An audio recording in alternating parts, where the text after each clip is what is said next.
নমস্কার, social Times 20 পথে তোমাদের স্বাগতম। এই মুহূর্তে কিন্তু সবচেয়ে বড় যে খবরটি হলো যে রেমেল সাইক্লোন। ঠিক আছে, রেমেল সাইক্লোন তোমরা স্ক্রিনে দেখতে পাচ্ছ, এটা লাইভ ট্রেকিং করা হচ্ছে, একদম লাইভ কিন্তু দেওয়া হচ্ছে। তোমরা দেখতে পাচ্ছ যে আমাদের ইন্ডিয়াতেই নয়, ফিলিপাইন্স, ঠিক আছে, ফিলিপাইন্স কিন্তু সেখানেও ঠিক এরকমই একটা সাইক্লোন উঠেছে, যেটার নাম আগুন। তোমরা দেখতে পাচ্ছ যে ইন্ডিয়াতে রেমেল এবং যে ফিলিপাইন্স ওইখানে কিন্তু আগুন সাইক্লোন কিন্তু উঠেছে। আর এখানে যে দেখো, তোমাদেরকে লাইভ ট্রেকিং করে দেখাচ্ছি যে রেমেল সাইক্লোন কিন্তু 100 কিমি/আওয়ার স্পিডে কিন্তু হাইয়েস্ট, এটা স্পিড কিন্তু 100 কিমি হয়েছে এই মুহূর্তে। এখানে দেখো নিচের টাইমটাও লেখা আছে টুডে 8, আজ সকাল 8টার সময় যে ট্রেকিংটা তোমাদেরকে দেখাচ্ছি, তোমরা দেখতে পারবে যে এটা কিন্তু ইতিমধ্যে কলকাতা স্পর্শ করেছে। ঠিক আছে, এটা কিন্তু কলকাতা স্পর্শ করেছে এবং দেখো এটার যে কতটুকু দূরত্ব নিয়ে এই সাইক্লোনটা যেতে পারে, এটার যে সার্কেলটা তোমাদের সামনে তুলে ধরছি। তোমরা দেখতে পারো এখানে গুয়াহাটি থেকে শুরু করে তারপর বাংলাদেশের কিছু জায়গা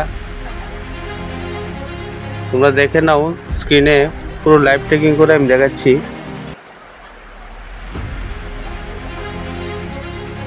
তো দেখো এটা কিন্তু ত্রিপুরার মধ্যে ঢুকবে না, কিন্তু ত্রিপুরার মধ্যে ওর দাপটটা কিছু থাকবে। ঠিক আছে, ত্রিপুরার যে আগরতলা রয়েছে, আগরতলার মধ্যে পড়বে, সিপাহীজলা ডিস্ট্রিক্ট কিছুটা পরিমাণ থাকবে এবং এটার কিন্তু 100 কিমি/আওয়ারে কিন্তু এটার বর্তমান পরিস্থিতি 100 কিমি/আওয়ারে চলছে। এটা লাইভ ট্রেকিং করে কিন্তু দেখানো হচ্ছে তোমাদেরকে আজ সকাল 8টা, তোমরা নিচে দেখতে পারো। আর অবশ্যই এটা ফুল স্ক্রিন করে তোমরা দেখো, তাহলে ভিডিওটা তোমরা ভালো করে দেখতে পারবে, বুঝতে পারবে বিষয়টা।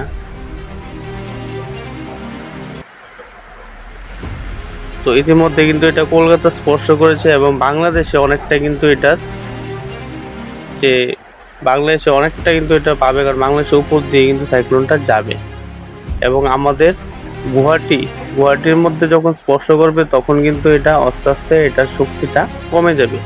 ঠিক আছে, এটা কিন্তু শুধু 26 মে একটু তাণ্ডবটা বেশি থাকবে, 27 মে থেকে কিন্তু এটা আস্তে আস্তে এটা শক্তি কমে যাবে এবং এটা কিন্তু শেষ হয়ে যাবে লাস্ট পর্যন্ত।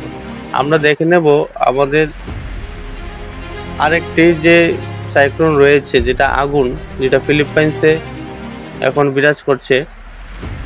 তোমরা দেখতে পারবে, অবশ্যই স্ক্রিনে দেখো, তোমরা ভিডিওটি ফুল স্ক্রিন করে দেখতে পারো সুবিধার্থে।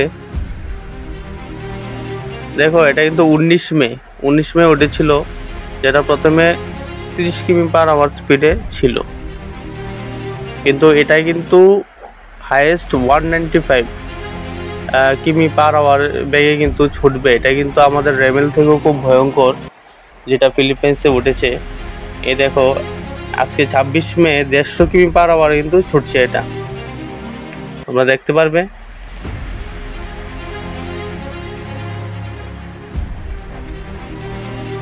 এটা কিন্তু 26 মে 150 কিমি/আওয়ার। তোমরা ভাবতে পারো যে রেমেল থেকে কত ভয়ঙ্কর এটা, যে ফিলিপাইন্সে যে রয়েছে বর্তমানে, এটার নাম হলো আগুন সাইক্লোন।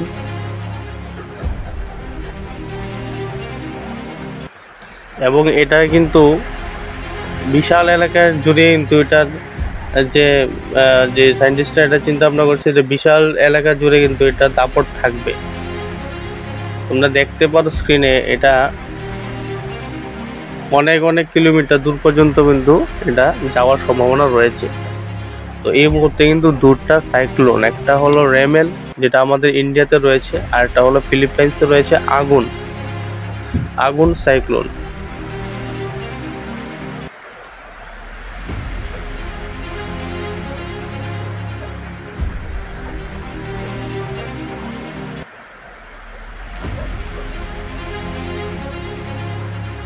এটা স্পিড কিন্তু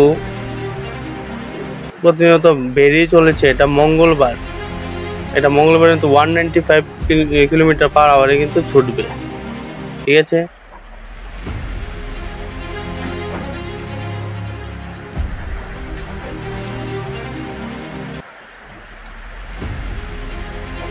তো এই মুহূর্তে দুটা সাইক্লোন, একটা ইন্ডিয়াতে রয়েছে, একটা ফিলিপাইন্সে রয়েছে।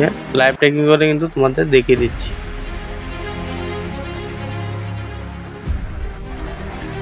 ইন্ডিয়ার মধ্যে যে সাইক্লোনটি ছিল, বে অফ বেঙ্গল থেকে কিন্তু এটা উৎপত্তি হয়েছে, যেটা চেন্নাইয়ের কাছ থেকেই হয়েছে। তোমরা জানো যে ঠিক এই জায়গা থেকে কিন্তু প্রত্যেকবারই সাইক্লোন তৈরি হয়, যে উড়িষ্যার নিকটে, ওইখান থেকে কিন্তু সাইক্লোনটি তৈরি হয়ে প্রত্যেকবারই এটা কলকাতা এবং বাংলাদেশকে স্পর্শ করে। এটা কিন্তু এই প্রথমবার নয়, আমরা দেখেছি বিগত দিনও কিন্তু সেম হয়েছে। আমরা দেখে নেব স্ক্রিনে যে ঠিক কোন জায়গা থেকে এটা উৎপত্তিটা হয়েছিল। তোমরা দেখতে পাচ্ছ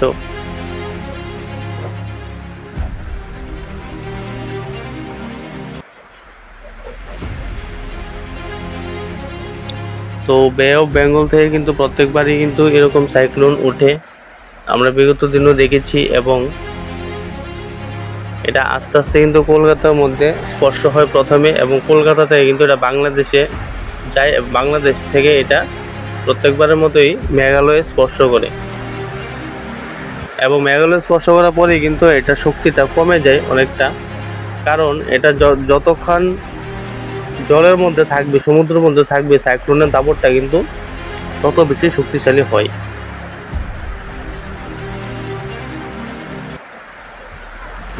ভিডিও স্ক্রিনে তোমাদের জন্য লাইভ ট্রেকিং করে দেখাচ্ছি। রেমাল সম্পর্কে আমরা কিছু তথ্য জেনে নেব। আচ্ছা, রেমেলের নামকরণ করেছে কে? দেখো, প্রতিটি ঘূর্ণিঝড়েই আলাদা আলাদা নাম হয়। এই নামগুলি ঠিক করে বিভিন্ন দেশ। এর আগে আইলা, আমফান, ফণী, ইয়াসের মতো বিভিন্ন ঘূর্ণিঝড় আছড়ে পড়েছে বা বাংলার কান ঘেঁষে বেরিয়ে গিয়েছে। এই ঘূর্ণিঝড়গুলির নাম দিয়েছে বাংলাদেশ, মায়ানমার, পাকিস্তান। এবার ঘূর্ণিঝড়ের নামকরণ করেছে ওমান। তাহলে তোমরা বুঝতে পারলে যে রেমেল যে সাইক্লোনটি, এটা কিন্তু নাম দিয়েছে ওমান। ঠিক আছে, ভারত মহাসাগরীয় অঞ্চলে সাইক্লোনের নামকরণ সিস্টেম অনুযায়ী ঘূর্ণিঝড়ের নামকরণ করা হয়েছে। আচ্ছা, এই প্রকার জানিয়ে নেব যে রেমালের অর্থ কী। বঙ্গোপসাগরের উপরে তৈরি এই ঘূর্ণিঝড়ের নামকরণ করেছে ওমান। আরবি ভাষায় রেমাল শব্দের অর্থ বালি। আর এই ঘূর্ণিঝড়ের যদি ক্ষয়ক্ষতিটা আমরা জানি, তাহলে বলবো যে মৌসুম ভবনের পূর্বাভাস অনুযায়ী ক্যানিং থেকে 530 কিলোমিটার দূরে অবস্থান করছে ঘূর্ণিঝড় রেমাল। ঘূর্ণিঝড় যখন আছড়ে পড়বে তখন ঘন্টায় 110 থেকে 120 কিলোমিটার হওয়ার গতিবেগ থাকতে পারে। হাওড়া, হুগলি, নদিয়া, বর্ধমান, পূর্ব ও পশ্চিম মেদিনীপুর, উত্তর ও দক্ষিণ 24 পরগনা এবং কলকাতায় ব্যাপক ঝড় বৃষ্টির সম্ভাবনা রয়েছে। তো দেখো, এটা কিন্তু বিশেষ করে কলকাতা এবং বাংলাদেশকে কিন্তু খুব ক্ষতিগ্রস্ত করবে। এটা ত্রিপুরার মধ্যে সেরকম কোনো একটা ক্ষতি হবে না। ঠিক আছে, ত্রিপুরার মধ্যে একটু ভারী বৃষ্টিপাত হবে, এইটুকুই। তাহলে তোমরা জেনে নিলে রেমেল সম্পর্কে, এবং তোমরা অবশ্যই ভিডিও স্ক্রিনে দেখতে পাচ্ছ ফুল লাইভ ট্রেকিং করে কিন্তু দেখানো হচ্ছে।